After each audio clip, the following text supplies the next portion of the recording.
चलिए, very very evening बाबू लोग, कैसे हैं? कैसे हैं आप लोग? सब लोग मजे में हैं?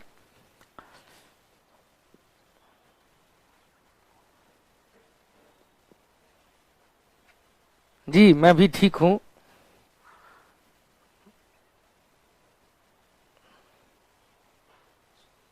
और बड़ा कीजिए।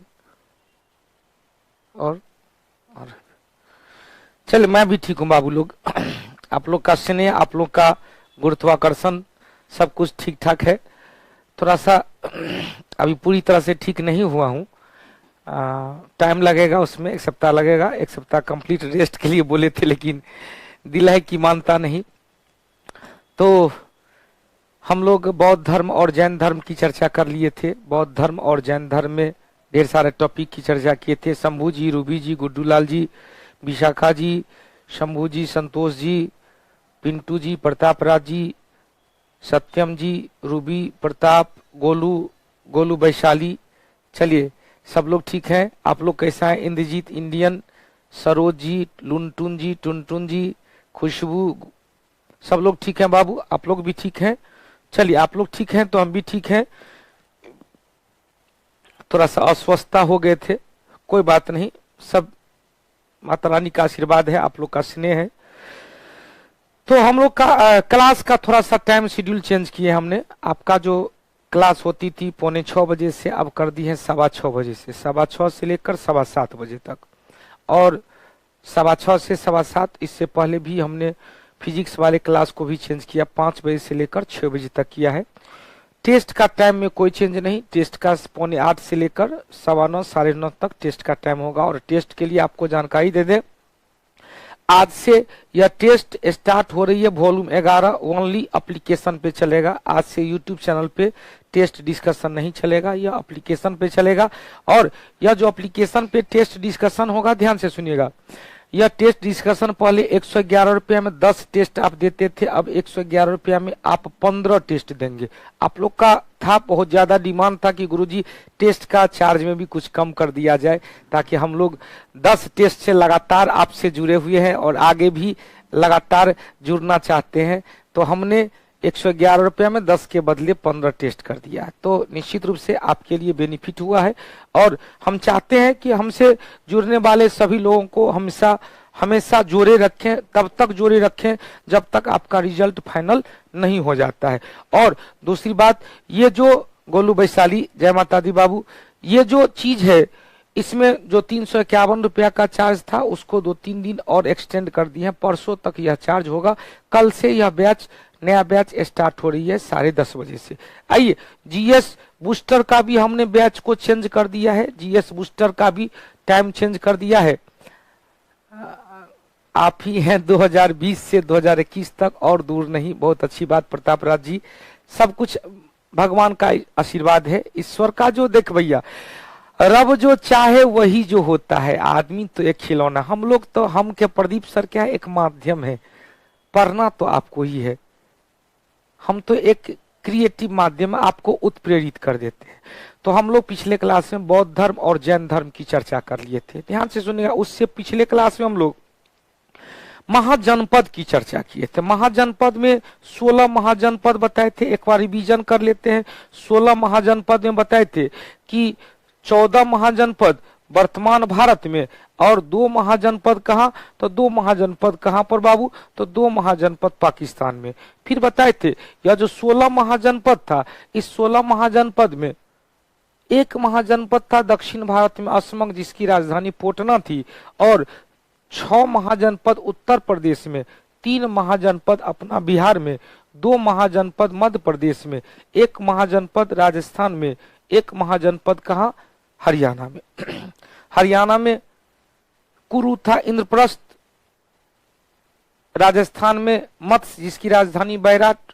दक्षिण भारत में असमक, जिसकी राजधानी पैठन या पटना। मध्य प्रदेश में था चेदी, जिसकी राजधानी सुक्तिमती। चेदी जिसकी राजधानी सुक्तिमती, और अवंती जिसकी 2 राजधानी थी। उत्तरी अवंती की राजधानी उज्जैनी और दक्षिणी अवंती की राजधानी महिष्मती।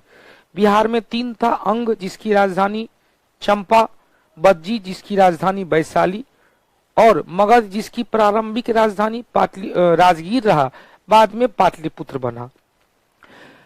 उत्तर प्रदेश में 6 था, मल्ल जिसकी राजधानी कुशीनगर, सूरसेन जिसकी राजधानी मथुरा, काशी जिसकी राजधानी वाराणसी, पंचाल जिसकी 2 राजधानी थी, उत्तरी पंचाल अहिछन और दक्षिणी पंचाल काम्पिल्य, कौशल जिसकी राजधानी श्रावस्ती थी और वत्स जिसकी राजधानी कौशाम्बी थी। इतना टॉपिक की हम लोग चर्चा कर चुके थे क्लास में, इतना टॉपिक की चर्चा कर लिए थे। अब देखो बाबू ध्यान से सुनिएगा। हाँ गौतम गोविंदा जी, टेस्ट का डिस्कशन की अवधि थोड़ा और कम कर दीजिएगा, निश्चित रूप से देखेंगे। डॉक्टर तो बोला था क्लास बिल्कुल नहीं लेना है, 10 दिन कंप्लीट चुपचाप बैठना है, मुंह बंद करके रहना है, तो मानना ही नहीं, अच्छा ही नहीं लगता है भाई। जो वर्किंग व्यक्ति है उसको चुपचाप बैठा दो तो सबसे बड़ा उसको पनिशमेंट हो गया। तो हमने सोचा कि एकदम स्लो मोशन में क्लास का ड्यूरेशन को छोटा करते करते ले चलेंगे तो प्रेशर कम होगा। आइए तो हमने चर्चा किया, ध्यान से सुनिएगा। क्वेश्चन पूछेगा महाजनपद उसकी राजधानी, आया था यूपीएससी के एग्जाम में भी, बहुत अच्छी बात है, एक क्वेश्चन तो डायरेक्ट हूबहू आया था। अब जरा सा चर्चा करते हैं इस 16 महाजनपद में, ध्यान से सुनिएगा। 16 महाजनपद में जो कौशल, काशी, वत्स, अवंती और मगध, ये 3-4 महाजनपद काफी प्रमुख रहा। ध्यान से सुनिएगा। कौन कौन बाबू, कौन कौन, जल्दी से बोलिएगा। इस 16 महाजनपद में ध्यान से सुनिएगा, 16 महाजनपद में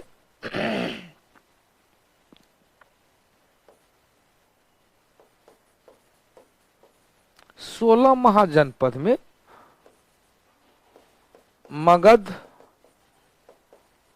काशी, कौशल, वत्स, अवंती एवं बज्जी काफी महत्वपूर्ण माना गया।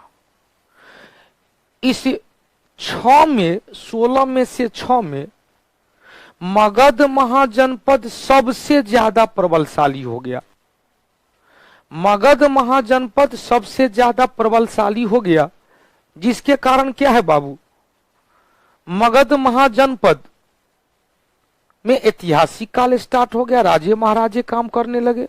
मगध महाजनपद सभी महाजनपद को अपने अधिकार क्षेत्र में करने लगा। अब देखो क्वेश्चन पूछेगा कि 4-5 में मगध महाजनपद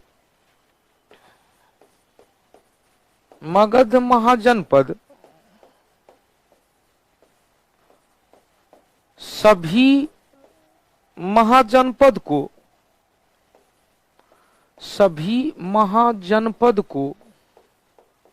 पीछे छोड़ दिया, जिसका कई कारण था, ध्यान से सुनिएगा, ये आपके बुकलेट में नहीं होगा, केवल समझना है। जिसमें पहला कारण था कि कृषि उत्पादन का अधिक होना, कृषि उत्पादन का अधिक होना,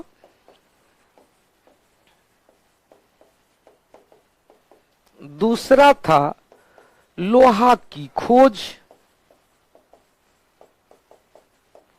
एवं उसका प्रयोग, लोहा की खोज एवं उसका प्रयोग,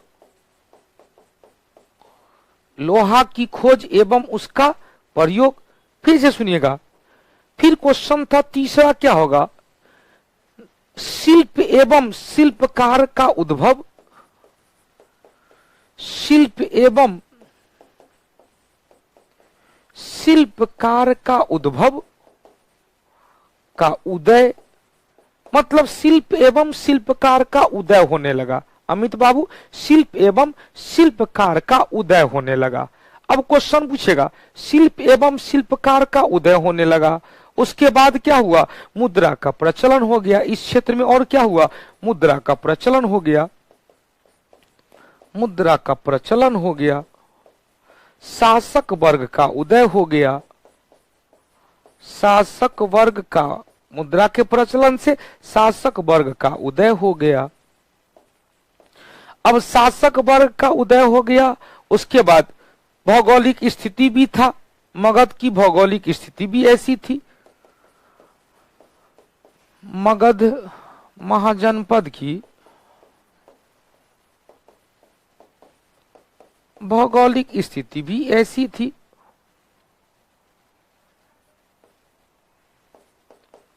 भौगोलिक स्थिति भी बहुत सुंदर थी। इन सभी कारण से मगध क्षेत्र का इतिहास प्रारंभ हो गया। ध्यान से सुनिएगा, मगध नरेश, लुंटुन जी, अमित बाबू, सब लोग सुनिएगा, बड़ी सुंदर चीज हमने कहा। आखिर 16 महाजनपद में क्यों हम लोग कहते हैं मगध साम्राज्य का उत्कर्ष, क्यों कहते हैं मगध में ऐतिहासिक काल स्टार्ट हुआ, क्यों नहीं काशी में हुआ, क्यों नहीं अवंती में हुआ, क्यों नहीं कौशल में हुआ, क्यों नहीं बज्जी में हुआ? इसके पीछे ये सभी कारण, मिथिलेश बाबू, इसके पीछे ये सभी कारण। अंजना ध्यान से सुनिएगा बाबू, सब लोग ध्यान से सुनिएगा। मगध महाजनपद का उदय का कारण क्या था, तो कृषि उत्पादन का अधिक होना। कृषि उत्पादन अधिक होने लगा था, मतलब जहां पर खेती होगा तो जाहिर सी बात है अर्थव्यवस्था में मजबूती आ जाएगी। अर्थव्यवस्था मजबूती होगी तो और क्या होगी, धीरे धीरे लोग ग्रामीण अर्थव्यवस्था को छोड़ के शहरी अर्थव्यवस्था में प्रवेश करने लगेंगे, मतलब रॉयल्टी जीवन जीने लगेंगे। क्योंकि बाबू ने भैया सबसे बड़ा रुपया, रुपया आएगा तो सब लोग अच्छे जीवन प्रत्याशा, लाइफ एक्सपेक्टेंसी में जीने का प्रयास करेंगे। अब देखो लोहा की खोज हुई तो कृषि का पैदावार क्यों हुआ ज्यादा, तो लोहा की खोज हुई, लोहा का उपयोग होने लगा। तब शिल्प एवं शिल्पकार, हमने कहा था काले रंग का पॉलिश वाले मृदभांड बनने लगे, गेरुए रंग के मृदभांड थे, उसके बाद काले रंग के मृदभांड बनने लगे। उसके बाद मुद्रा का प्रचलन हो गया। मुद्रा का प्रचलन पहले बताए थे आहत सिक्का, याद आया, उससे पहले टेराकोटा बताए थे, सिंधु घाटी सभ्यता काल में पके हुए मिट्टी का सिक्का जिसे टेराकोटा कहा गया। अब लोहा की खोज कहाँ हुआ था, देखो बउआ, लोहा की खोज कहाँ हुआ था, तो लोहा की खोज अतिरंजी खेरा में। लोहा की खोज कहाँ, अतिरंजी खेरा, उत्तर प्रदेश का क्षेत्र था अतिरंजी खेरा, 1000 ईस्वी पूर्व। लेकिन लोहा का ज्यादा उपयोग मगध क्षेत्र में हुआ। मगध का क्षेत्र उत्तर प्रदेश से सटा हुआ था, उत्तर प्रदेश से सटा हुआ था। हाँ राजा बाबू भंडारी, अभी हम ठीक लग रहे हैं, पूरा ठीक नहीं हुए, अभी प्रगति में है। अब देखो बाबू ध्यान से सुनिएगा, क्वेश्चन पूछेगा मुद्रा का प्रचलन, तो आहत सिक्का होने लगा। अब आहत सिक्का क्या था, पंचमार्क सिक्का हमने कहा था महाजनपद काल में आहत सिक्के का प्रचलन होने लगा। फिर क्वेश्चन पूछेगा शासक वर्ग का उदय हो गया, जाहिर सी बात है जब आहत सिक्का आ जाएगा उत्पादन ज्यादा होगा, अर्थव्यवस्था ज्यादा होने लगेगी, तो क्या होगा, उत्पादक वर्ग या शासक वर्ग का उद्भव हो जाएगा। अब जैसे ही शासक वर्ग का, लक्ष्मी बाबू ध्यान से सुनिएगा, दिलीप सिंह जी, सबसे महत्वपूर्ण बात हुआ कि एक भौगोलिक स्थिति भी था, एक भौगोलिक स्थिति भी था। तो ये जो भौगोलिक स्थिति था, भौगोलिक स्थिति क्या था, यह जो मगध क्षेत्र, मगध का क्षेत्र, राजगीर का क्षेत्र क्या था, तो चारों ओर से पर्वत से घिरा हुआ था, चारों ओर से क्या था, पर्वत से घिरा हुआ था, जिसके कारण इस क्षेत्र में शासक तंत्र का उद्भव हुआ। अब देखो, अब ध्यान से सुनिएगा, इंटरेस्टिंग टॉपिक है, चंदन बाबू ध्यान से सुनिएगा। मगध साम्राज्य का उत्कर्ष में पहला वंश आता है हर्यक वंश। हालांकि महाभारत में हर्यक वंश से पहले बृहद्रथ वंश से शुरू होता है। ध्यान से सुन, जरासंध का अखाड़ा, अभी भी जाइएगा राजगीर में तो जरासंध का अखाड़ा है, ऐतिहासिक लिखा हुआ जरासंध का अखाड़ा, जहां पर मल्ल युद्ध होता था, कुश्ती होती थी, जरासंध का अखाड़ा। अब मल्ल युद्ध में महाभारत में देखे होंगे कृष्ण बलराम सब मल्ल युद्ध करने गए थे, तो जरासंध का पैर को इधर से उधर करके कर देते थे, जरासंध फिर जुड़ जाता था। तो एक बार क्या हुआ, कृष्ण भगवान पीछे में बैठे थे, आकर कि ऐसे नहीं करो, इसको इधर फेंक दो, इसको इधर फेंक दो, तो वह फिर जुड़ा नहीं, तो वो जरासंध का अखाड़ा। अब ध्यान से सुनिएगा, शिल्प क्या होता, कला, शिल्प मतलब कला, मुकुल जी, शिल्प मतलब क्या, श्याम सुंदर जी, शिल्प मतलब होगा कला। तो यहाँ पर पहले नोट करके जो लिखा उसको देख लें। मगध का इतिहास बृहद्रथ वंश से शुरुआत होती है, लेकिन यह ऐतिहासिक वंश नहीं है, इसे ऐतिहासिक वंश नहीं माना जाता है, इसकी ऐतिहासिकता संदिग्ध है। इसका संस्थापक बृहद्रथ था, जो वासु का पुत्र था, जरासंध का पिता था। आज जरासंध अभी हमने चर्चा किया, महाभारत में जरासंध की चर्चा है। बृहद्रथ वंश के बारे में महाभारत से जानकारी मिलती है, जिसमें भीम एवं जरासंध के बीच, भीम एवं जरासंध के बीच युद्ध हुआ था, मल्ल युद्ध हुआ था। अब भगवान कृष्ण देख रहे थे, भीम बेचारे परेशान हो रहे थे, उठा के बाजार दे, आप पैर को चीर के फेंक दे, तो हा हा हा हा करके जुड़ जाए। तो भगवान कृष्ण का कि बकलोल है, जब ऐसे ऐसे जोड़ता है तो एगो इधर फेंक दो, एगो इधर फेंक दो, तो वह जरासंध। लेकिन इसकी ऐतिहासिकता क्या है भाई, इसकी ऐतिहासिकता संदिग्ध मानी जाती है। कृष्ण ने भीम को बोले थे, बहुत अच्छी बात, कृष्ण ने भीम को बोले थे कि इधर से इधर फेंको, इधर से इधर फेंको।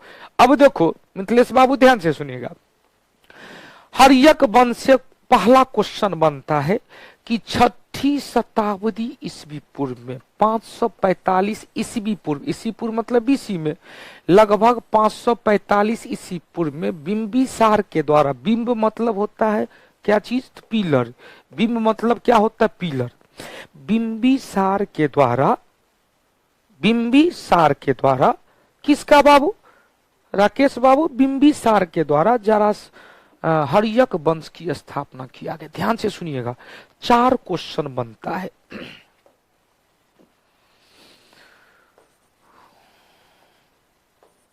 ध्यान से सुनिएगा, भारत का प्रथम ऐतिहासिक वंश, पहला बना, दूसरा बना भारत का प्रथम ऐतिहासिक शासक, तीसरा बना भारत का प्रथम अखिल भारतीय राजवंश, अखिल भारतीय राजवंश, फिर चौथा बना भारत का प्रथम अखिल भारतीय शासक। चारों का उत्तर अलग अलग है, सुनिएगा, याद हो जाएगा। एक क्वेश्चन इससे बराबर क्वेश्चन पूछता है। बृहद्रथ वंश की क्या बताए थे, ऐतिहासिक संदिग्ध है। ऐतिहासिक क्या है बाबू, संदिग्ध है। अब देखो बाबू, प्रेम प्रकाश सबसे महत्वपूर्ण बना कि भारत का पहला ऐतिहासिक वंश हुआ हर्यक वंश। कौन सा वंश, हर्यक वंश। पहला ऐतिहासिक शासक हुआ बिंबिसार, शासक कौन हुआ, बिंबिसार। भारत का पहला अखिल भारतीय राजवंश हुआ मौर्य वंश। अखिल भारतीय शासक कौन हुआ, चंद्रगुप्त मौर्य, चंद्रगुप्त मौर्य। अब कहिएगा सर इसमें अंतर क्या हुआ, तो बिंबिसार केवल मगध क्षेत्र का ही रहा, मगध क्षेत्र का ही रहा। चंद्रगुप्त मौर्य मगध के आसपास के इलाका में, संपूर्ण भारत में यह फैलता रहा। तो क्वेश्चन पूछेगा मगध सम्राट बिंबिसार। देखो भैया, आप कंफ्यूज करोगे, ध्यान से सुनिएगा, क्वेश्चन बहुत बार कंफ्यूज करता है बिंबिसार और बिंदुसार। ध्यान से सुनिएगा, बिंबिसार और बिंदुसार। बिंबिसार है हर्यक वंश के संस्थापक, हर्यक वंश के संस्थापक, और बिंदुसार है मौर्य वंश के शासक, मौर्य वंश के शासक, चंद्रगुप्त मौर्य के पुत्र, चंद्रगुप्त मौर्य के पुत्र और अशोक के पिता, अशोक के पिता। तो बिंदुसार मौर्य वंश, चंद्रगुप्त मौर्य के पुत्र और अशोक के पिता। यह क्या बिंब, बिंब मतलब क्या होता है? खंभा। तो पहली बार खंभा के रूप में मगध क्षेत्र में हर्यक वंश की स्थापना किया गया। क्लियर? चलो बहुत अच्छी बात है, एकदम स्लोली मोशन में चलेंगे और बहुत ही आनंद आएगा। बहुत अच्छी बात है। आप देखो बउआ, ध्यान ध्यान से सुनते रहिएगा। क्वेश्चन पूछेगा तो आते हैं। हर्यक वंश भारत का पहला ऐतिहासिक वंश, हमने सब कुछ बता दिया। हर्यक वंश भारत का पहला ऐतिहासिक वंश और बिंबिसार भारत का पहला ऐतिहासिक शासक। क्लियर? हर्यक वंश के संस्थापक बिंबिसार ने अपनी राजधानी राजगृह, उसे ही गृहब्रज, उसे ही कुशाग्रपुर के नाम से जाना जाता है। राजगृह या गृहब्रज या कुशाग्रपुर, जिसे ही राजगीर कहते हैं। क्वेश्चन पूछेगा बिंबिसार के समकालीन कौन थे? महात्मा बुद्ध थे। बिंबिसार के समकालीन महात्मा बुद्ध थे। बिंबिसार के ही समकालीन महावीर स्वामी भी थे। जैन साहित्य में बिंबिसार को श्रोणिक कहा जाता है। जैन साहित्य में बिंबिसार को क्या कहा गया? श्रोणिक कहा गया। ध्यान ध्यान से सुनिएगा, जैन साहित्य में बिंबिसार को क्या कहते हैं? श्रोणिक कहा गया। अब देखो बिंबिसार ने क्या किया? मगध क्षेत्र का साम्राज्य विस्तार करने का प्रयास किया। तो साम्राज्य विस्तार में क्या किया? तो कहीं कहीं युद्ध किया, और जहां देखा कि भाई युद्ध से काम चलने वाला नहीं है तो शादी विवाह वाला प्रस्ताव रख दिया। मतलब साम्राज्य विस्तार में युद्ध और वैवाहिक संबंध दोनों को बेस बनाया, दोनों को आधार बनाया। ध्यान से सुनिएगा, इन्होंने अपना साम्राज्य विस्तार के लिए विजय अभियान के साथ साथ वैवाहिक संबंध को भी अपना हथियार बनाया। कहा कि बेटा नहीं पटेगा, नहीं पटेगा तो उसको ही पटा लो, यदि ऐसे नहीं होगा तो ऐसे। मतलब घी कहाँ गिरेगा? तो दाले में। चाहे घी ऐसे गिरो या ऐसे गिरो, दाले में गिराना है। या तो युद्ध के बदौलत तू हमारा अधिकार हो, नहीं तो तोरा बउआ ब्याह कर लेंगे।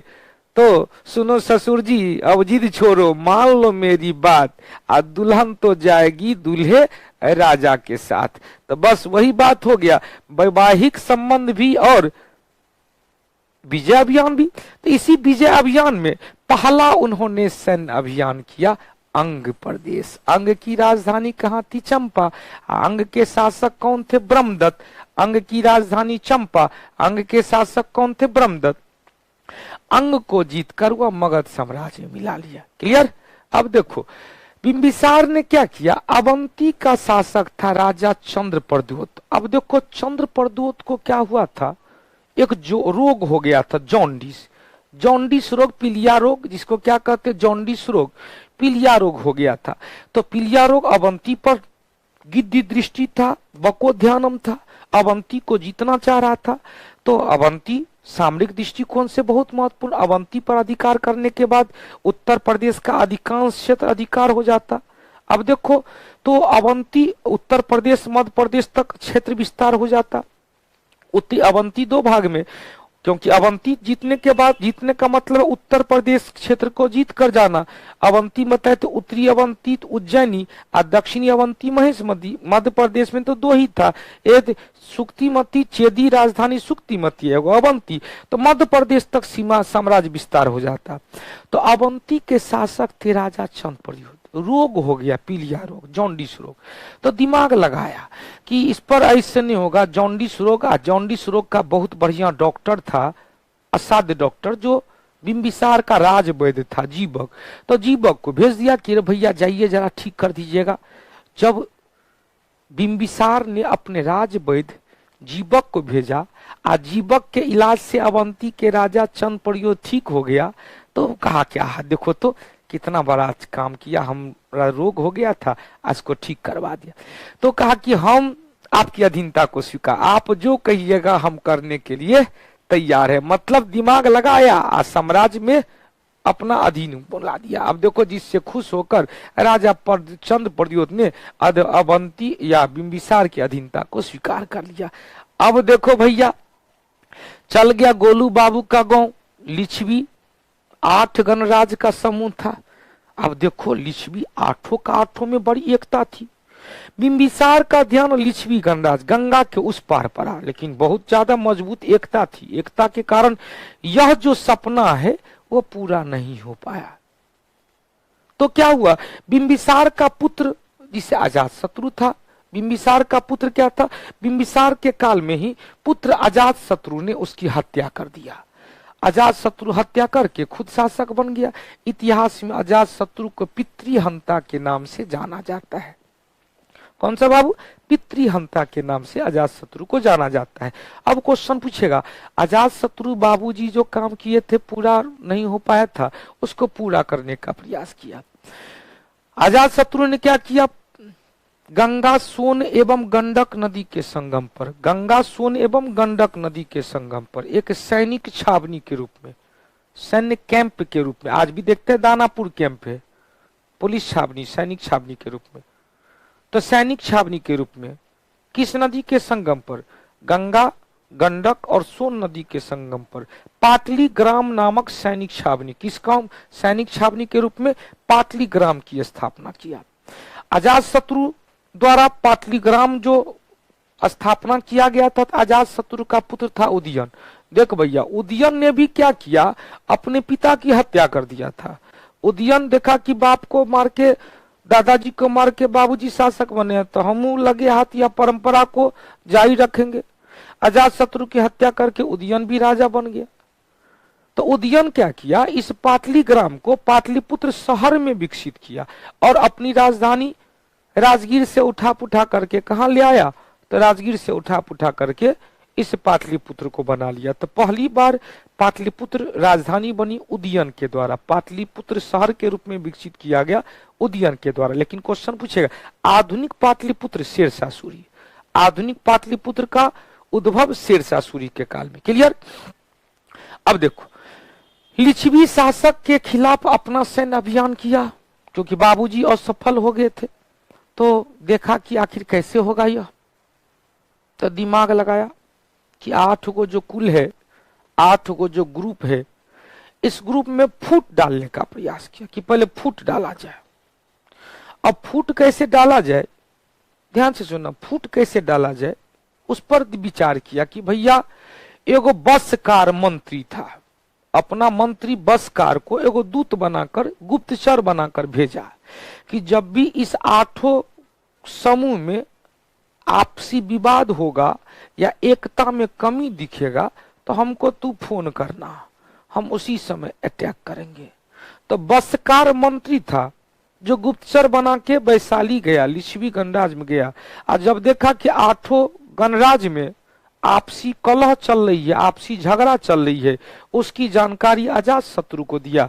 अजातशत्रु क्या किया, तो 2 नए प्रकार का अस्त्र शस्त्र, रथ मूसल और महाशिला कंटक, 2 नया अस्त्र आप देखे होंगे बाहुबली में, 2 नया अस्त्र, रथ मूसल और महाशिला कंटक। महाशिला कंटक और रथ मूसल एक ऐसा आधुनिक प्रकार का अस्त्र था। रथ मूसल, मूसल मतलब पत्थर गिराना, और महाशिला कंटक मतलब तीर का बौछार करना, कंटक कांटा का बौछार होना। तो यहाँ पर देखिए, अजातशत्रु लिच्छवी शासक के खिलाफ अपना सैन्य अभियान किया और इस सैन्य अभियान में 2 नए प्रकार का अस्त्र, रथ मूसल और महाशिला कंटक का प्रयोग किया। अंततः लिच्छवी राजधानी वैशाली पर अधिकार कर लिया। लेकिन अधिकार करने के लिए किसे भेजा था, बसकार नामक मंत्री को। कौन सा मंत्री, बसकार नामक मंत्री को। यहाँ पर लिखा हुआ होगा कि लिच्छवी अभियान से पहले अजातशत्रु अपने एक मंत्री बसकार, याद रखने के लिए कहेंगे बॉस आकार, बॉस आकार, बसकार को गुप्तचर बनाकर भेजा था, लिच्छवी भेजा था। अब बसकार के कहने पर ही अजातशत्रु मौका पाकर क्या किया, लिच्छवी पर आक्रमण किया और अपने पिताजी जो बिंबिसार नहीं कर पाया वो अजातशत्रु ने कर दिया। जो बिंबिसार नहीं कर पाया वो कौन किया, अजातशत्रु ने कर दिया। तो अब क्वेश्चन पूछेगा, ध्यान से सुनिएगा, क्वेश्चन पूछेगा अजातशत्रु तो कर दिया, अब देखो बाबू ध्यान से, अजात शत्रु कब बिंबिसार को मारा था। साहिर बाबू इस सब का डेट आपको कोई मेंशन नहीं करना है, यह सब डेट नहीं याद करेंगे कि कब मारा था, कब शासक बना। इस सब का डेट कभी नहीं, जिंदगी में कभी नहीं पूछेगा कि कब मारा था, कब डेट क्वेश्चन पूछा। हाँ, ये क्वेश्चन ज्यादा से ज्यादा पूछ सकता है कि उदयन ने पाटलिपुत्र शहर की स्थापना कब किया था, तो 469 ईस्वी पूर्व में, 469 ईस्वी पूर्व में। अब देखो सुप्रिया बाबू, मनीष बाबू ध्यान से सुनिएगा, सब लोग सुनिएगा, बड़ी महत्वपूर्ण है। अब देखो डेट फेट जहां पर जरूरत होगा वहां पर डेट फेट याद रखना, नहीं तो डेट फेट याद करने से कोई आवश्यकता नहीं है, तथ्य को याद करेंगे। तो यहां तक कोई दिक्कत होनी चाहिए। अब देखो अजात शत्रु के काल में क्या हुआ था, हमने कहा था अजात शत्रु के काल में 3 प्रमुख घटना घटा, धार्मिक उद्देश्य में 3 प्रमुख घटना घट गया। एक तरफ महात्मा बुद्ध की मृत्यु हुई, दूसरे तरफ महावीर स्वामी की मृत्यु हो गई, तीसरे तरफ मक्खलीपुत्र गौशाल की भी मृत्यु हो गई। या 3 धर्म प्रमुख नेता की मृत्यु हुई। ध्यान सुनिएगा, अजात शत्रु के शासन काल में राजगीर की किलेबंदी करवाया गया। एक पॉइंट, हर्यक वंश शासक अजात शत्रु के समय धार्मिक दृष्टिकोण से बड़ी क्षति हुआ। कैसे क्षति हुआ बाबू, तो महात्मा बुद्ध, बौद्ध धर्म की मृत्यु हो गई, बौद्ध धर्म के संस्थापक महात्मा बुद्ध की मृत्यु हो गई। जैन धर्म में 24वें जैन तीर्थंकर महावीर स्वामी की मृत्यु हो गई। मक्खली पुत्र गौशाल आजीवक संप्रदाय के संस्थापक थे, उनकी मृत्यु हो गई। तो 3 क्षति हुई, 3 क्षति। अब 292 में मारा था। इस सब काहे याद करेंगे, हमने पहले कहा कि इस सब से बचिएगा, कब मारा, कब ये शासक बना, इस सब से कभी नहीं क्वेश्चन पूछेगा। खामखा आप अपना समय बर्बाद करोगे, हमसे कोई मेरा समय बर्बाद नहीं होगा, समय बर्बाद होगा आपका। टू द पॉइंट चलेंगे, आप खंगालो नहीं। इतिहास 5 साल में भी खत्म नहीं होगा, लेकिन मेरा प्रयास रहता है 4 महीना में इतिहास को खत्म करें। इतिहास से जितना पढ़ाएंगे वो सारा का सारा क्वेश्चन एग्जाम में भी लगना चाहिए। अब ऐसा नहीं कि पढ़ा दिए इतना कि बाप रे जस पढ़तम तस गुरु जी समर्पितम, इतना पढ़ाए कि कुछ माथा में है ही नहीं। उदयन याद करेंगे तो चंद्रगुप्त मौर्य भूल गया, वो याद किए तो अशोक भूल गया, वो याद किए तो अकबर बीरबल, तो वैसे ही रामायण छपा है। अजात शत्रु के शासन काल में ही राजगीर में प्रथम बौद्ध सम्मेलन हुआ, बता दिए थे। इसका वर्ष याद रखना है, 483 ईस्वी पूर्व में। इसमें क्या क्या हुआ सबको पता है। अध्यक्ष कौन थे, महाकश्यप। और क्या बताए थे, सुत पिटक और विनय पिटक की रचना किया गया। सुत पिटक की रचना कौन किया, आनंद ने। विनय पिटक की रचना किसने किया, उपाली ने। सुत पिटक में क्या था, महात्मा बुद्ध का उपदेश था, शिक्षा का संग्रह था। विनय पिटक में क्या था, बौद्ध संघ में प्रवेश करवाने वाले नियम कानून की चर्चा थी। अब देखो अजात शत्रु के पश्चात अगला शासक कौन बना, उदयन। अगला शासक कौन बना, उदयन के द्वारा। क्वेश्चन पूछेगा कि उदयन ने ही पाटलिपुत्र नगर की स्थापना करके अपनी राजधानी राजगीर से स्थानांतरित करके पाटलिपुत्र को बनाया। क्लियर। फिर क्वेश्चन पूछेगा, अब क्वेश्चन पूछेगा कि इस वंश के अंतिम शासक कौन थे बाबू, तो इस वंश के अंतिम शासक नागदशक थे। इस वंश के अंतिम शासक कौन थे, नागदशक थे। अब देखो नागदशक के शासन काल में ही शिशुनाग नामक व्यक्ति ने इसकी हत्या कर दिया और हर्यक वंश के स्थान पर एक नया वंश शिशुनाग वंश की स्थापना किया। क्वेश्चन पूछता है शिशुनाग वंश की स्थापना किसके द्वारा किया गया, शिशुनाग के द्वारा। शिशुनाग वंश का एगो शासक याद रखिएगा, कालाशोक, जिसके काल में दूसरी बौद्ध संगीति का आयोजन वैशाली में हुआ। अब देखो यहाँ पर हर्यक वंश में 3 शासक का नाम याद रखेंगे। चौथा शासक नागदशक है, बहुत अच्छी बात है। अंतिम शासक एक पॉइंट में हर्यक वंश एक बार रिकॉल कर लेते हैं। हर्यक वंश पहला ऐतिहासिक वंश था, पहला ऐतिहासिक शासक बिंबिसार। बिंबिसार ने राजधानी राजगृह, जिसे गिरिब्रज कहा गया, जिसे राजगीर कहा गया,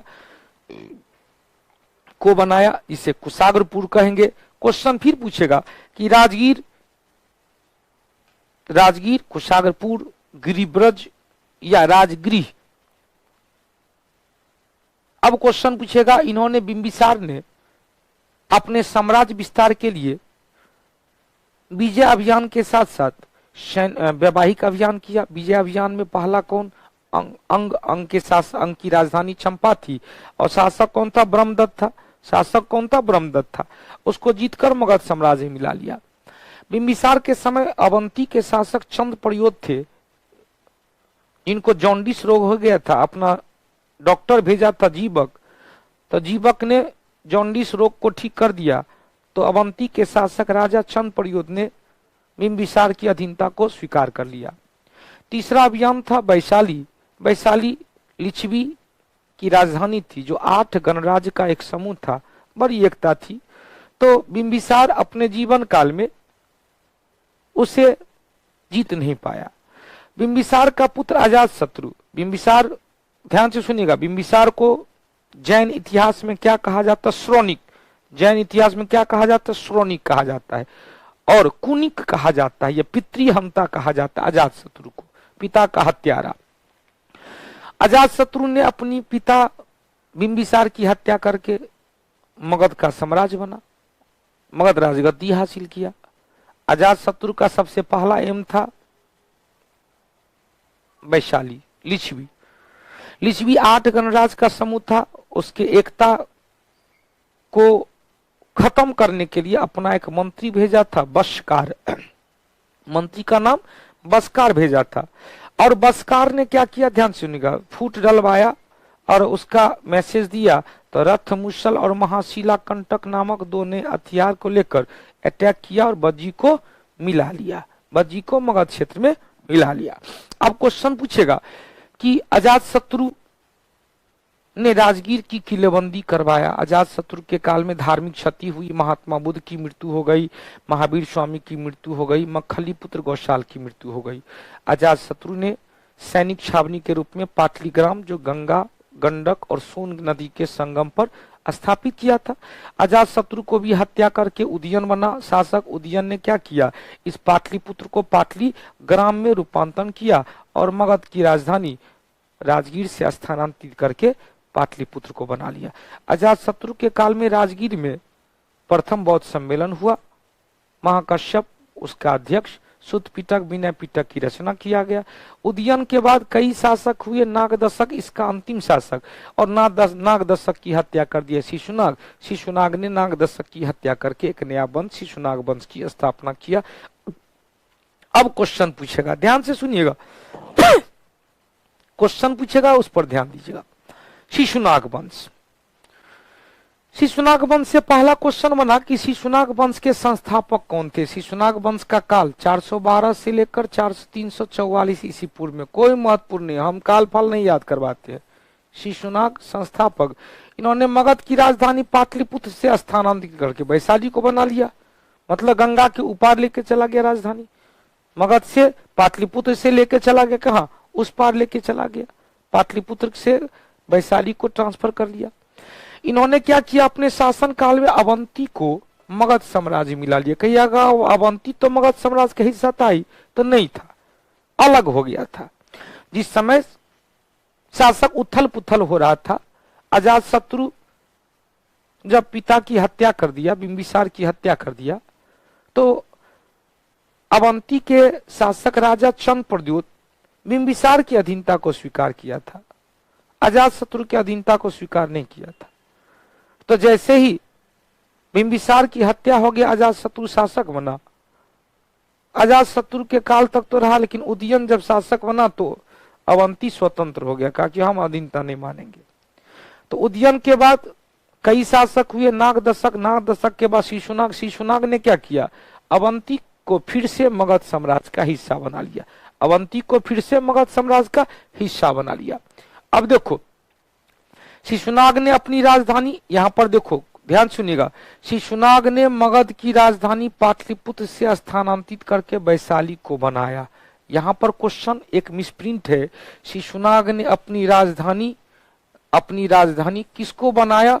यहां पर एक मिसप्रिंट है, वैशाली को बनाया। अपनी राजधानी किसको बनाया? वैशाली को बनाया। शिशुनाग के बाद अगला शासक कालाशोक बना। ध्यान से सुनिएगा, अगला शासक कौन बना? कालाशोक बना। अब कालाशोक ने क्या किया कि फिर से मगध की राजधानी, यहां पर देखो, बज्जी संघ को पूरी तरह से जीतकर मगध साम्राज्य मिला लिया। काकबर्णी अब ध्यान सुनिएगा, काकवर्णी कालाशोक, कालाशोक ने एक बार फिर से मगध की राजधानी परिवर्तन किया, वैशाली से स्थानांतरित करके कहा पाटलिपुत्र को बनाया।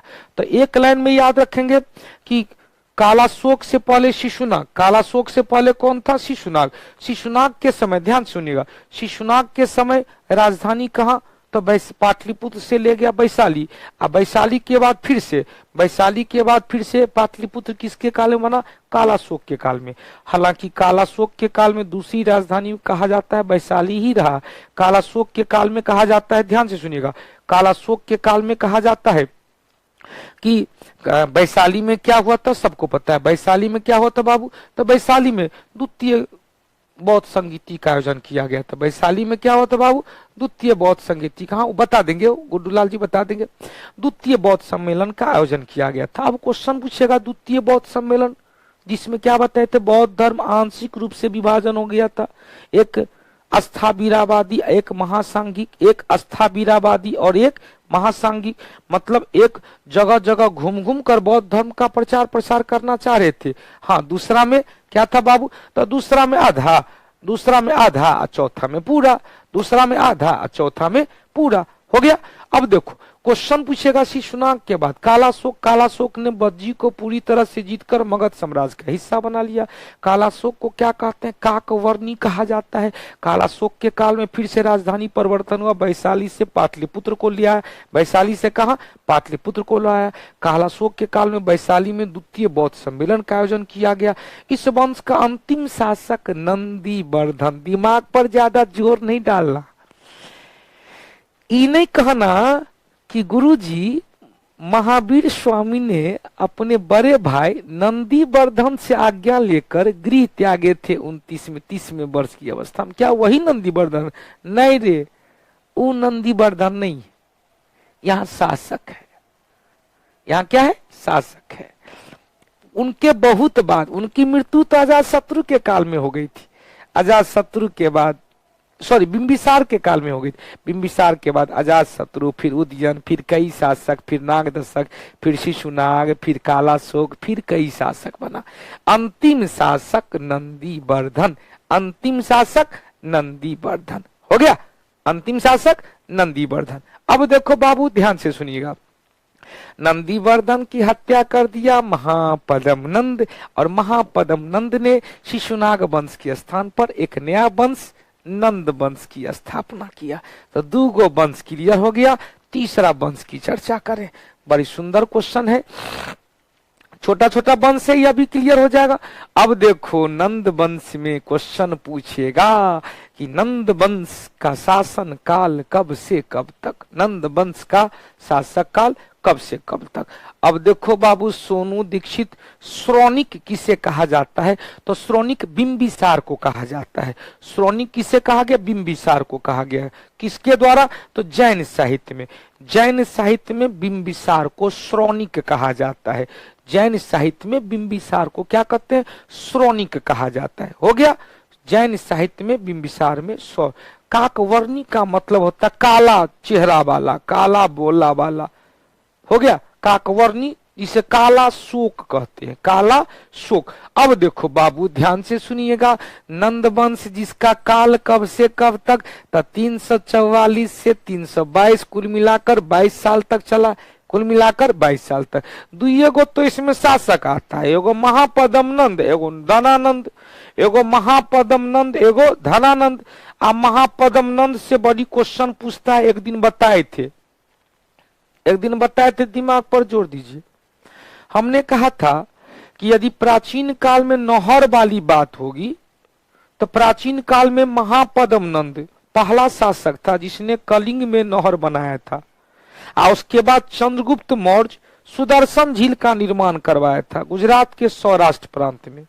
उसके बाद उसको रुद्रदामन प्रथम ने पुनर्निर्माण करवाया था, समुद्रगुप्त ने भी पुनर्निर्माण करवाया था। और फिर गयासुद्दीन तुगलक फिर नहर बनाया, और फिरोज शाह तुगलक ने नहरों का जाल बिछा दिया। हो गया क्लियर। अब देखो ध्यान से सुनते रहिएगा।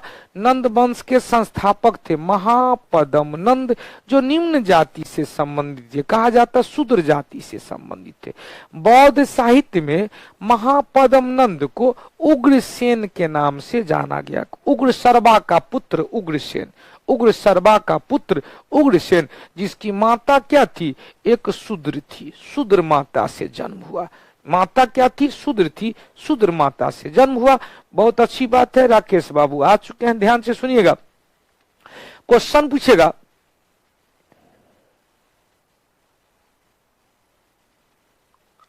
हाँ बहुत अच्छी बात है। अब देखो ध्यान से सुनिएगा। महापदम नंद की माता कहा जाता है, इसे उग्रसेन कहा गया, उग्र शर्मा का पुत्र, और इनकी माता शूद्र माना गया, अतः इसे नंद वंश को क्या कहेंगे, निम्न जाति का वंश। महापदम नंद शासक बनते ही कलिंग अभियान किया। कलिंग, अशोक के काल में कलिंग की राजधानी तोसरी थी। अशोक के काल में कलिंग का शासक था नंदराज।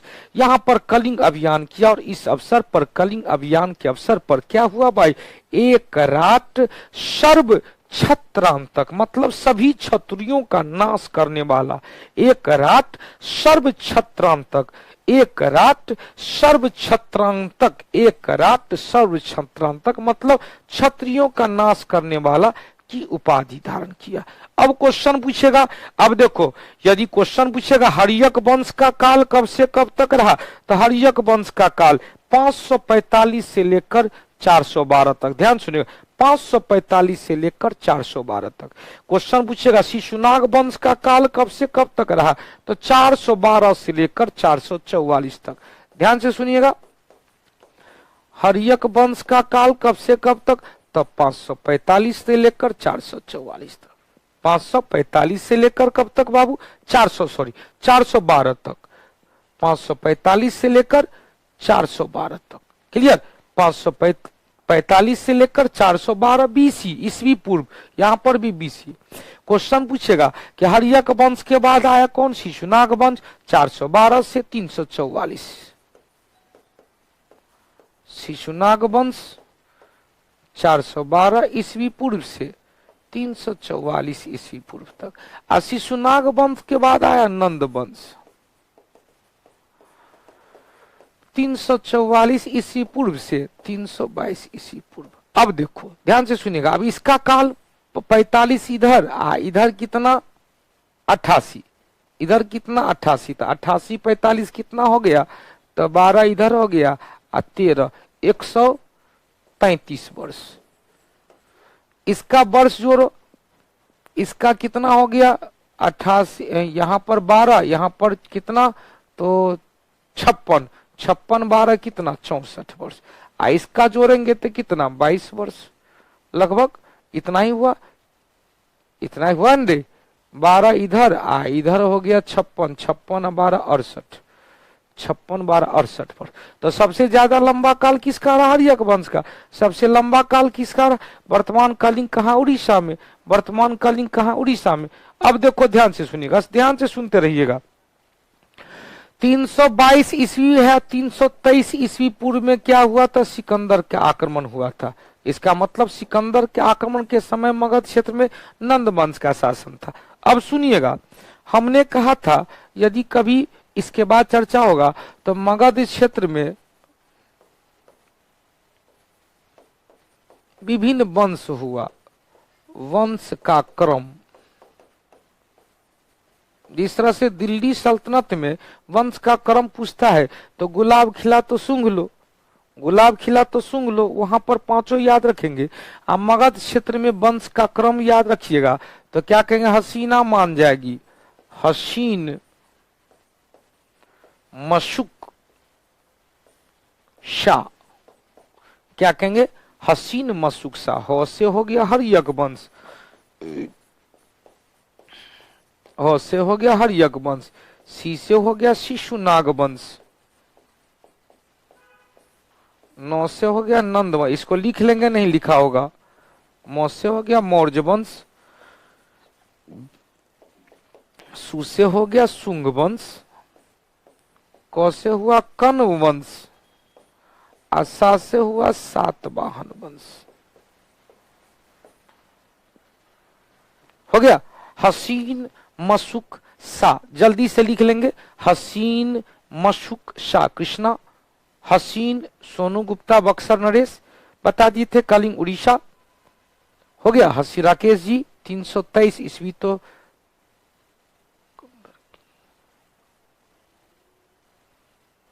हाँ निश्चित रूप से, हाँ निश्चित, सिकंदर की मृत्यु 323 ईस्वी में हो गई थी, 326 ईस्वी पूर्व में आक्रमण हुआ था। तो सिकंदर के आक्रमण के समय किसका शासन था? धनानंद का। सिकंदर के आक्रमण के समय कौन सा शासक था? धनानंद का। ठीक है, 326 ईस्वी पूर्व में आक्रमण हुआ और 323 ईस्वी पूर्व में मृत्यु हो गई। उस समय मगध में किसका शासन चल रहा था? तो मगध में नंद वंश का शासन, धनानंद का शासन चल रहा था। बहुत अच्छी बात है। हो गया। हसीन मशुक शाह। अब यह सीक्वेंसली है, कभी कभी दे देता है कि हर्यक वंश और नंद वंश के बीच में किसका शासन था? शिशुनाग वंश का। शिशुनाग वंश के बाद कौन आया? मौर्य वंश से पहले कौन आया? तो क्या कहेंगे? नंद वंश। इसका सीक्वेंसली याद रखिएगा, नहीं याद होगा तो कहेंगे हसीना मान जाएगी, हसीना मान जाएगी, हसीना मान जाएगी, बस हसीना मान जाएगी याद रखेंगे तो इससे याद हो जाएगा। हर्यक वंश, हाँ निश्चित रूप से। गौतमीपुत्र सातकर्णी किस वंश से था? सातवाहन वंश से था। सिमुक ने इसकी स्थापना किया था। अब क्वेश्चन पूछेगा, ध्यान से सुनिएगा। हर्यक वंश के संस्थापक कौन थे बाबू? बिंबिसार थे। शिशुनाग वंश के संस्थापक खुद शिशुनाग थे। नंद वंश के संस्थापक कौन थे? महापदम नंद थे। मौर्य वंश के कौन थे? चंद्रगुप्त मौर्य थे। शुंग वंश के कौन थे? पुष्प मित्र शुंग थे।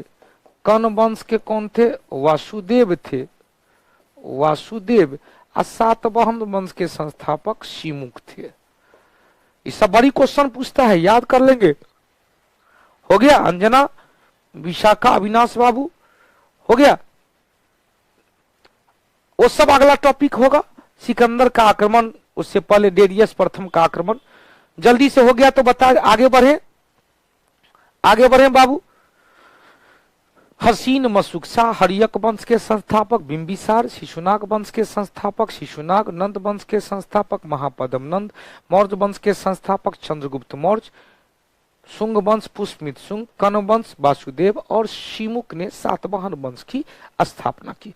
अब देखो, महापदम नंद शासक बनते ही कलिंग अभियान किया और कलिंग अभियान के फलस्वरूप एक राट धर्म छत्रांतक, सर्व छत्रांतक मतलब शत्रुओं का, क्षत्रियों का नाश करने वाला, क्षत्रिय मतलब क्षत्रियों का नाश करने वाला महापदम नंद जब कलिंग अभियान किया तो कलिंग से लौटते समय क्या किया? दूगो जैन तीर्थंकर को अपने साथ, उसका मूर्ति को अपने साथ ले आया, जिससे यह प्रमाणित होता है कि महापदम नंद जैन धर्म को मानते थे। तब तो जैन तीर्थंकर को लाया, बौद्ध धर्म या अन्य धर्म के चीज को कह लाया। दूगो जैन तीर्थंकर की मूर्ति को अपने साथ ले आया। अनुपमा मधुकर, ध्यान से सुनिएगा। अब देखो बाबू, महापदम नंद अपने शासन काल में कलिंग को जीतकर पूरी तरह से मगध साम्राज्य में नहीं मिला पाया, किंतु कलिंग अभियान से दो जैन तीर्थंकर की मूर्ति को लाकर, कलिंग से लाकर कहां पर? पाटलिपुत्र में स्थापित किया, जिससे प्रमाणित होता है कि महापदम नंद जैन धर्म को मानते थे। क्लियर?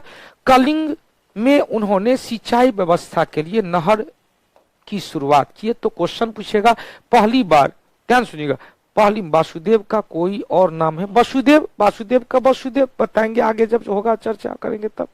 क्वेश्चन पूछेगा कि पहली बार, यदि क्वेश्चन पूछेगा सबसे पहली बार हुआ है 17-18 सालों में, तो पहली बार हुआ 17-18 सालों में, तो समझ जाओ पहली बार हुआ है सिंचाई का संसाधन का विकास किया गया सरकारी खर्च पर नंद वंश के शासक महापदम नंद के द्वारा कलिंग में। क्लियर? चलो बहुत अच्छी बात है। अब देखा बउआ, महापदम नंद के बाद अगला शासक कौन बना? धनानंद, जो इस वंश का अंतिम शासक था। धनानंद को क्या कहा जाता है? एग्रेम्स कहा जाता है, एग्रेम्स या अग्रमीज कहा जाता है। एग्रेम्स या यूनानी इतिहासकार ने अग्रेम्स या अग्रमीज कहा। अब क्या इसका अर्थ होता है मुझे नहीं पता, ध्यान सुनिएगा। धनानंद के शासन काल में क्या हुआ? यूनानी आक्रमणकारी सिकंदर, जिसे एलेक्जेंडर कहा जाता है, 326 ईस्वी पूर्व में क्या किया? भारतीय भूभाग पर आक्रमण किया। हालांकि सिकंदर की सेना ब्यास नदी को, जब सिकंदर के बारे में चर्चा करेंगे, सिकंदर ने पहले आम्भी के शासक आम्भी पर अधिकार किया, तक्षशिला, उसके बाद पोरस पौरव पर अधिकार किया और अधिकार करते जा रहा था, उसका राज वापस करते जा रहा था। कहता तमोग्राम खुश हुआ, जाओ अपना साम्राज्य ले जाओ। तो भैया आम्भी को जीता, उसका साम्राज्य लौटा दिया, पोरस को युद्ध में जीता और उसको हरा दिया, उसका साम्राज्य को लौटा दिया। तो उसका सेना सब मन में गई, क्या पगड़ापन, जीत लिया, लेता है साम्राज्य को लौटा देता है, जाओ अपना अपना काम करो। तक आप सेना को कहा कि चलो भैया अब मगध में चलते हैं, ब्यास नदी को पार करके मगध। ब्यास नदी को हाइफेनिस नदी कहा गया, झेलम नदी को वितस्ता या हाइडेस्पीज नदी कहा गया। पोरस एवं सिकंदर के बीच हाइडेस्पीज नदी का युद्ध हुआ था, झेलम नदी वितस्ता का युद्ध हुआ था, जिसमें पोरस की हार हो गई थी। उसके बाद सिकंदर ने अपनी सेना को कहा ब्यास नदी को पार करके मगध क्षेत्र में आने का। सिकंदर सेना कहा कि हम नहीं जाएंगे, सिकंदर सेना कहा कि हम नहीं जाएंगे। अब ध्यान से सुनिएगा, अंतिम शशांक चलो भाई सुनो ना, बहुत अच्छी बात है। यहाँ पर क्वेश्चन पूछेगा कि यूनानी शासक सिकंदर 326 ईस्वी पूर्व में आक्रमण किया पंजाब के क्षेत्र पर, और किंतु वह वहीं से पीछे लौट गया क्योंकि ब्यास नदी को पार करने से मना कर दिया। ब्यास नदी को पार करने से क्या हुआ, मना कर दिया। तब क्वेश्चन पूछेगा धनानंद के दरबार में चाणक्य क्या था, सलाहकार के पद पर। उस समय सलाहकार काफी महत्वपूर्ण पद होता था, सलाहकार काफी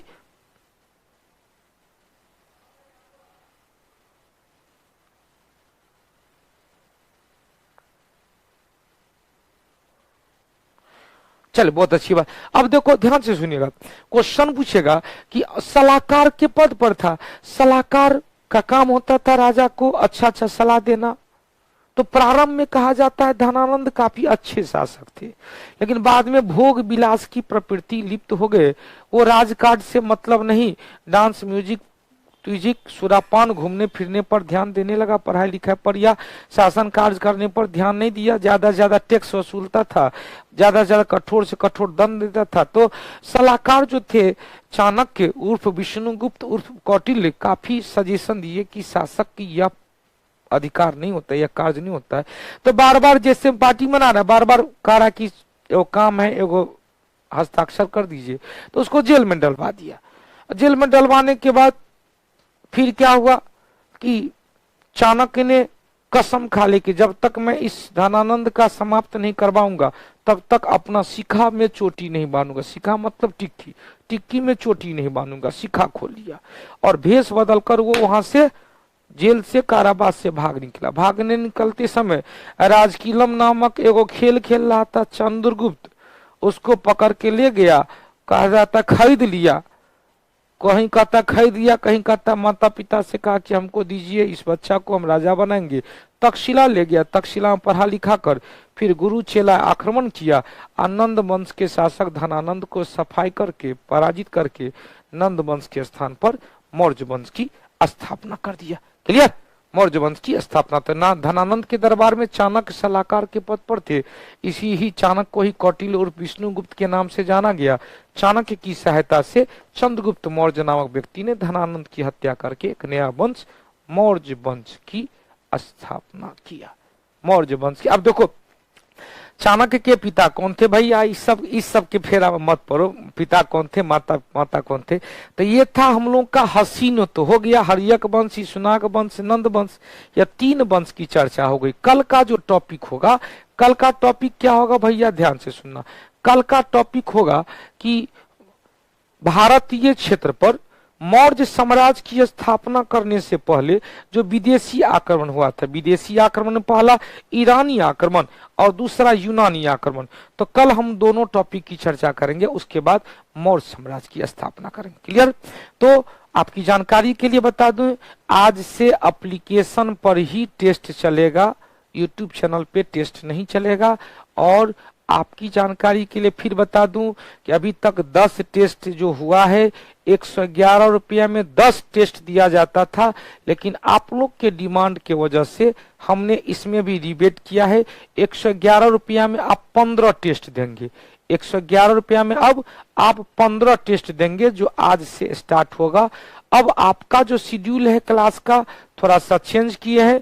शाम में 5 से 6 फिजिक्स चलेगा, 6 से 7:15 हिस्ट्री चलेगा। अब 7:45 से लेकर जितना बजे तक जाए उतना बजे तक डिस्कशन क्लास चलेगा। सुबह में कल से फाउंडेशन बैच पॉलिटी स्टार्ट हो रही है। जो पॉलिटी के लिए ऑफर था 350 रुपया का, वो आज कल परसों 2-3 दिन के लिए बढ़ा दिया गया। परसों मतलब बुधवार को रात्रि 12 बजे तक यह ऑफर रहेगा। क्लियर? तो हम लोग कल फिर मिलते हैं इस नए टॉपिक में कि मौर्य साम्राज्य से पहले भारत पर किस तरह से आक्रमण होता है। चले, यूट्यूब पर नहीं चलेगा, यूट्यूब पर केवल जीएस बूस्टर चलेगा। जीएस बूस्टर का भी टाइम हमने चेंज कर दिया है 12 से 1 बजे तक। पहले था 1 से 2, अब कर दिए हैं 12 से 1 बजे तक। चले, प्रताप राज जी, बाबू लोग, ये सब आप लोग का विश्वास है, आप लोग का प्रताप शाह जी, आप लोग का ये प्रकृति है कि मुझे खींच लाते हो, तेरी ओर तेरी ओर तेरी ओर मैं खींचे चले आता हूं। तो जय माता दी बाबू लोग, ईश्वर से यही आराध्य है कि हमारा पूरा कौटिल्य परिवार गुरु शिष्य हमेशा स्वस्थ रहे और मस्ती के साथ पढ़ाई लिखाई करे, ईमानदारी के साथ पढ़ाई लिखाई करे और अंतिम जो लक्ष्य है वो पूरा कर पाए। क्लियर? इसी के साथ जय हिंद, धन्यवाद। फिर मिलते हैं टेस्ट डिस्कशन, आज का पहला वॉल्यूम जो यूट्यूब चैनल पे नहीं चलेगा, अब केवल एप्लीकेशन पे ही चलेगा। जिनको लेना है जल्दी से ले लीजिएगा और टेस्ट देकर डिस्कशन का मजा लीजिएगा। धन्यवाद। शंभू बाबू, लक्ष्मी जी, प्रभात जी, अनामिका, मुकुल जी, सीतामढ़ी, छोटू, चंदन, प्रीतम, चलिए, अनुपमा, मधुकर, त्रिपुरारी शर्मा, बहुत बहुत धन्यवाद। शशि आनंद जी, मानस देवी जी, राकेश कुमार जी, गौतम गोविंदा जी, रूबी, प्रभात शाह, सब लोग बहुत बहुत धन्यवाद। गुड्डू लाल यादव जी, सब याद हो गया, बहुत बहुत धन्यवाद। ये सब तो याद करवा दिए, बहुत धन्यवाद। ऐसे ही चलेगा, बड़ी मजा आएगा, देखते रहो ना। थोड़ा सा ज्यादा नहीं पढ़िएगा। अब माता पिता पोता पोती इस सब का नहीं, एकदम टू द पॉइंट। जितना क्वेश्चन जरूरी है उतना मैं हीमोग्लोबिन बना दूंगा, ये गारंटी है। जितना जरूरी है उतना मैं आपको हीमोग्लोबिन बना दूंगा। पहले के इतिहास का दायरा बहुत बड़ा है। पार्ट 1, पार्ट 2, पार्ट 3 में 3 साल में आपने इतिहास खत्म नहीं किया, यहाँ 4 महीना में इतिहास खत्म होगा। तो जाहिर सी बात है टू द पॉइंट चलेंगे तभी हम लोग को मजा आएगा। नहीं तो फिर यदि 6 महीना 8 महीना कर देंगे तो पिछला चीज भूल जाइएगा। छोटा क्लास रहेगा, कम पढ़ेंगे तो बार बार रिवीजन करने में आनंद आएगा। नहीं तो बहुत ज्यादा पढ़ लेंगे, पता चलेगा कि ना राधा मिला न विशाले सनम, ना इधर ही रहे ना उधर ही रहे। तो फिर मिलते हैं जय हिंद टेस्ट सीरीज में।